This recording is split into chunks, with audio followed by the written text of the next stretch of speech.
So, good morning, students. Today we are going to see about the Great Northern Plains. Under this Great Northern Plains, the first one is the Baba Plains.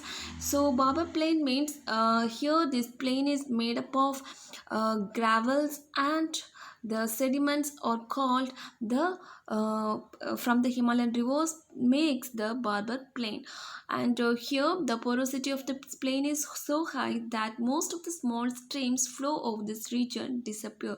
So because of the nature of the porosity of this plain, many small streams, that means small water flows, disappeared in this region. Then here the width was from 18 to 15 kilometers. The width of this Barber Plain was about 18 to 15 kilometers. Then here it is wider in the western plains than in the eastern side, and this plain is not suitable for cultivation. And is not suitable for cultivation. Only big trees with large trees only grown in this region. So these are the important points of Barber Plain. The first one is how these Barber Plains are made. It is made up of the gravels and sediments of the Himalayan rivers, and the width was about 8 to 15 kilometers. And here it was this region was not suitable for cultivations. Only big trees only able to grow in this Barber Plain. Okay, so this is about the Barber Plain. Next is the Tarai Tract. So the Tarai Tract means it is the zone of excessive dampness, thick forest, and rich wildlife. So Tarai Tract is nothing but is the forest. It is the thick forest with wildlife is called as the Tarai Tract. Here the width was about 15 to 30 kilometers, and here this forest was wider in Brahmaputra Valley due to the heavy rainfalls. Due to heavy rainfalls, the this Tarai Tract was looks wider in the regions of Brahmaputra Valley. Then here in many states the tarai forests have been cleared for cultivation. So many places these forests have been destroyed for cultivations. So this is about the tarai tract. Then the Bangar Plains. Bangar represents the upland alluvial tract of the Great Plains of India formed by the older alluviums. Is represents the Bangar Plains. So Bangar Plain means here Bangar, the alluvial tract of the Great Plains of India represents the Bangar Plains. Here it lies above the flood limits of the river. So the Bangar Plains lies above the river levels, and here the soil is dark in color, which is rich in humus content, well drained and useful for cultivation. So here this is used for agriculture also. Bengal Plain means here the great the alluvial tract of the Great Plains of India represents the Bengal Plains, and this lies above the river levels. And here in Bengal Plains the soil is darker and black in color, and also it was rich in minerals, and it was rich in humus content, and this plain was well suited for agriculture. Okay, and the next one is the Khadat Plains. So the new alluvium tracts along the courses of the rivers are known as the Khadar or lands. So what is mean by the Khadar or land means, what is mean the new alluvium tracts along with the courses of the rivers. So the tract along with the river courses, so both combined we can call this the Khadar or wetlands. The Khadar tracts are enriched by fresh deposits of silt every year during rainy seasons.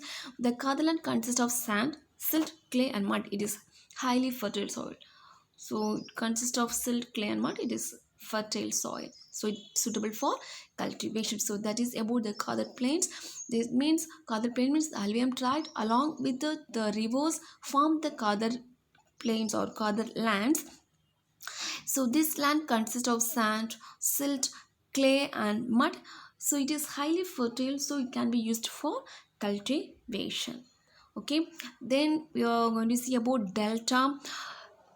The triangle-shaped fertile land at the mouth of Ganga and Brahmaputra river is called as the Sundarban delta. It is the biggest and fastest growing delta. It is an area of deposition as the river flows in this tract sluggishly. The delta plain consists mainly of old mud, new mud, and marsh. In the delta region, the uplands are called chars, while the marshy areas are called the bills. So here, sorry. So the triangle shaped fertile land at the mouth of what is meant by delta? The mouth of the sea or called as the delta, right? So the triangle shaped fertile, very fertile land at the mouth of Ganga and Brahmaputra river is called the Sundarban Delta. And here it is the biggest and fastest growing delta. Here it consists of the deltaic plain consists of old mud and new mud and marsh. So the deltaic plain consists of old mud also, new mud and also the marsh. So in the delta region the uplands are called as stars, whereas the marshy areas we call that as bills. So this is about the delta. So triangle shaped land at the mouth of Ganga and Brahmaputra, we can call it as the Sundarban Delta. So this delta consists of old mud, new mud and marsh, and here the uplands are called as stars and the marshy areas we can call it as the bills. Okay, so then on the basis of the sediments by various rivers and characteristics, we can divide it the northern plains into four regions. What are they? Means the Rajasthan plains, next one is the Punjab Haryana plains, Ganga plains, and the Brahmaputra plains. So first one is the Rajasthan plains. Here it is located to the west of Aravalli range. It covers an area of 1,75,000 square kilometer. Rajasthan plain is formed by the deposition of the river Luni and the long vanished river Saraswati. There are several salt lakes in Rajasthan. The Zambar salt lake near Jaipur is the prominent one. So here the main points we can say like so it is about it was um, the Rajasthan plain was located. It is located in the Aravalli range, and the area was about 1,75,000 square meters. So it was located in Aravalli range, and the area was about 1,75,000 square meter. So this plain was formed by the deposition of river Luni and the river Saraswati. So this Rajasthan plains was formed by the deposition of the river Luni and Saraswati. So here in this region we have many salt lakes in Rajasthan. So the Sambar salt lake near Jaipur is prominent. So we have many salt lakes. The one main prominent salt lake is the Sambar salt lake. Then the third desert, also known as Great Indian Desert, is the large arid region in the northern western part of the Indian subcontinent that covers the area of that all you no need to write. Okay. So here this Rajasthan the here the desert lies in the western part of the Aravalli range and covers two-thirds of the Rajasthan state. So two-thirds of the Rajasthan state fully was covered by this Aravalli range. And there are two major divisions in the Thar Desert. They are known as actual desert regions and the semi-desert region. So these Rajasthan plains consist of the Thar Desert, and this Thar Desert we can divide it into two types. They are actual Thar Desert and the semi desert region. So the actual desert region we call it as Marustali, and the semi desert we can call it as the Bangar. So here so this is about the Rajasthan plains. Next is the Punjab Haryana plains. So it is lies to the northeast of the Great Indian Desert. This plain is found over. So here this region was founded was cover over 1,75,000 lakh 1.75 lakh square kilometer. So here this Punjab Haryana plains was formed by the deposition of river Saltri and Bees and Ravi. Here the Rajasthan plains was formed by Luni and Saraswati, and here the Punjab Haryana plains was formed by the deposition of river Satluj, Beas and Ravi. This plain acts as water divide. So the two major watershed is it divides are Yamuna, Satluj and Ganga and Yamuna. So this is about the Punjab Haryana plains. Here the total area was about 1.75 lakh square meter. So it was formed by the river Satluj, Beas and Ravi. And here we have the water divides like Yamuna, Satluj and Ganga and Yamuna. Okay, so this is about the Punjab Haryana plains. The next one is the Ganga plains. Here the Ganga plains means extends from the Yamuna river in the west to Bangladesh in the east. So it extends from Yamuna in the west and to Bangladesh in the east. So this is the extensions of the Ganga plain. Here the total area was about 3.75 square kilometer. So here the river Ganga and its tributaries such as Gangadhara, Ganda, Goshi, Yamuna, Chambal, between etc. constitute this plain by their sediments and make a great plain in India. It is the largest plain of India. Which is the largest plain of India? The Ganga plain is the largest plain of India. So here this Ganga plain is made by the depositions of like water, river Yamuna, Chambal, Gagra. All these forms the Ganga plains. Then the general slope of the entire plains is towards the east and southwest. So this is about the Ganga plains. So here the Ganga plains means it was extending from the Yamuna river in the west to the Bangladesh in the east, and here the total area was about 375 square kilometer. And the rivers like Gangadhara, Ganda, Koshi, Yamuna, Chambal and Beru, all this makes this all the rivers deposition makes this Ganga plain, and Ganga plain is the largest plain of India. Okay, so this is about the Ganga plains. The fourth one is the Brahmaputra plains. So here the Brahmaputra plain means it is located in the state of um, it is located in the state of Assam. The Brahmaputra plains was mainly located in the Assam state.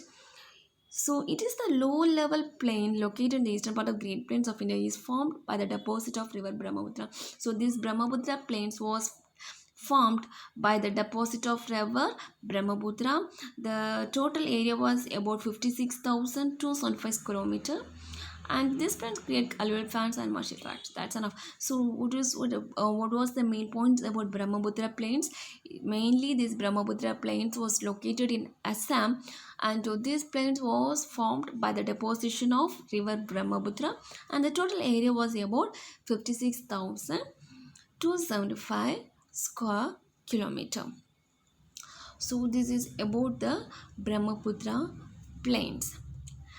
Then next we are going to see about the peninsular plateaus.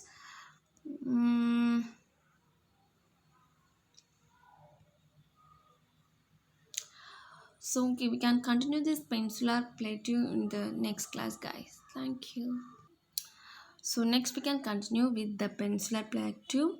So the plateaus region lies to the south of the Great Northern Plains. This is the largest physiographic divisions of our country. It covers an area of about 16 lakh square kilometer, and half of the total area of the country. It is the old rocky plateau regions. So what is meant by peninsular plateau means here this peninsular plateau region lies to the it was lies to the south of the Great Northern Plains. This Peninsular Plateau is located, and this is the largest physiographic divisions of our country, and the total area was about 16 lakh square kilometer. Okay, and here this consists of the topographic consists of series of plateaus and hill ranges that is interspersed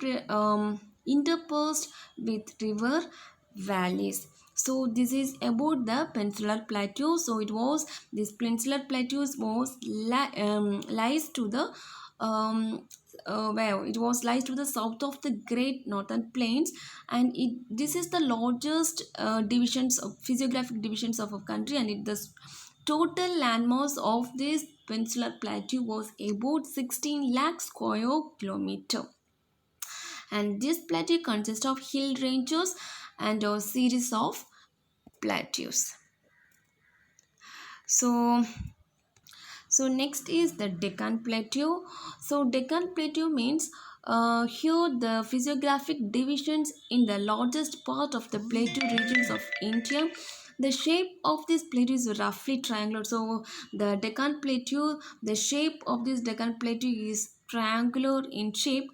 One of the sides of the triangle is marked by line joining Kanyakumari with the Rajamahal Hills, and this line passes through Eastern Gates. So this Deccan Plateau was about triangle shape, no? So the one side of the, that means triangle shape means have three sides, right? So the one side was marked by the line joining Kanyakumari with Rajamahal Hills, and this line passes through the Eastern Gate. So one line was marked with Kanyakumari with Rajamahal Hills, and this line was passes through the Eastern Gates, and the second line second side was marked by the Satputra Range, Mahado Hills, Michael Range, and Rajmahal Hills, and the third was marked by Western Gates. So Deccan Plateau has three sides, and one side with Kanyakumari with Rajmahal Hills, and the other side with the Mahadeo Hills, Michael Range, and Rajmahal Hills, and third was with the Western Gates. So here the total area of this plateau was about 7 lakh square kilometer, and the height was about 500 to 1000 meter above the sea levels. So next we are going to see what are the differences between Western Gates and Eastern Gates. We have two gates here. It's different stations. What is the difference between the Western? We can see the difference between the Western Gates and Eastern Gate. So first is the Western Gates. Here the Western Gates forms the western edge of the peninsular plateau. It runs parallel to the Arabian Sea coast. Then the northern part of this range is called the Sahyadris. The height of the Sahyadris increases from north to south. Anamudi is the sort of tri-junction of the Anamali Range, Cardamom Hills, and the Palani Hills. Kodaikanal is the beautiful hill resort situated to the Palani Hills.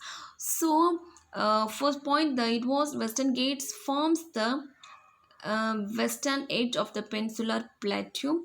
It runs parallel to the Arabian Sea coast. It was parallel to the Arabian Sea coast. So the northern part of this range, the northern side of this Western Gate is called as the Sahyadris. So the then we have Anamudi range we have, and the Cardamom Hills and the Palani Hills. So this is the tri-junction of Anamudi. So Anamudi is a tri-junction with Anamudi range, Anamali range, Cardamom Hills, and the Palani Hills.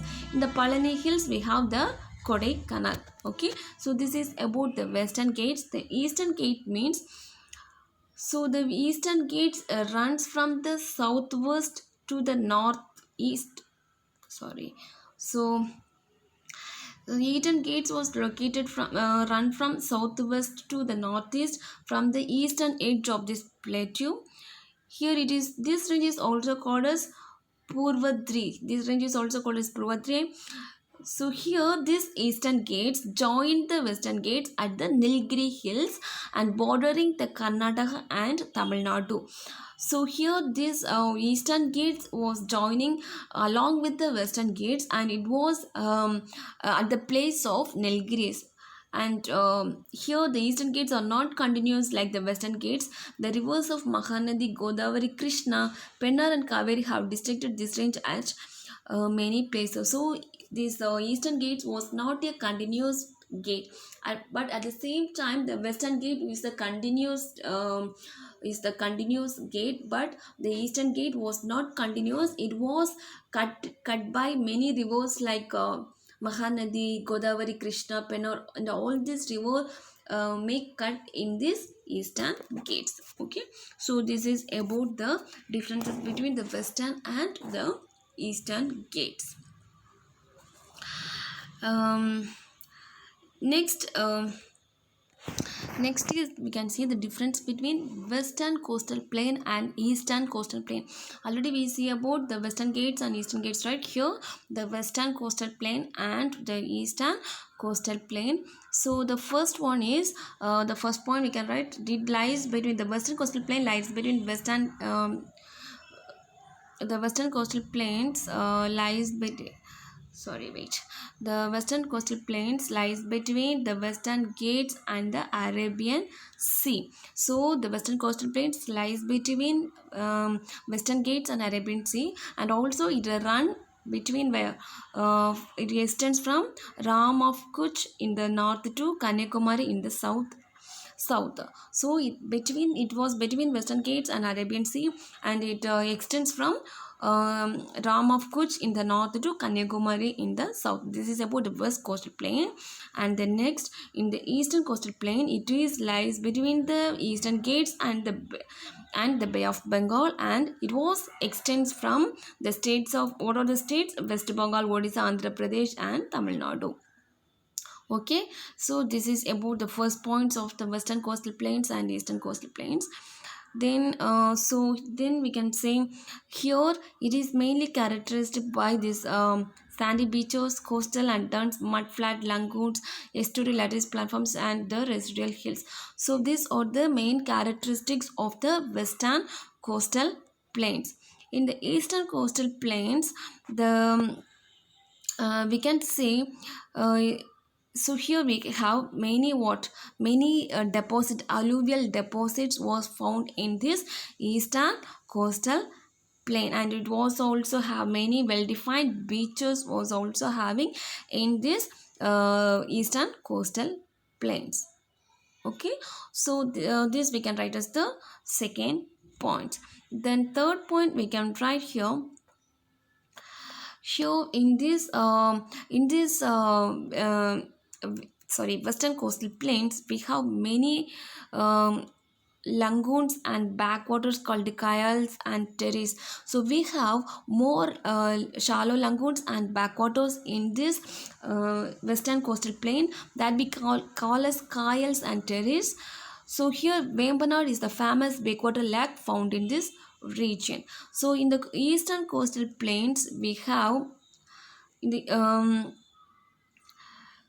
so here we have many what are the main lakes we have found in eastern coastal plain is Kolluru Lake, then Pulicat Lake also was the very famous lakes which are found in this eastern coastal plains. So this is about the major differences between the western coastal plain and eastern coastal plain. So this is for about today guys. The list remaining we can study in the next class. Thank you guys.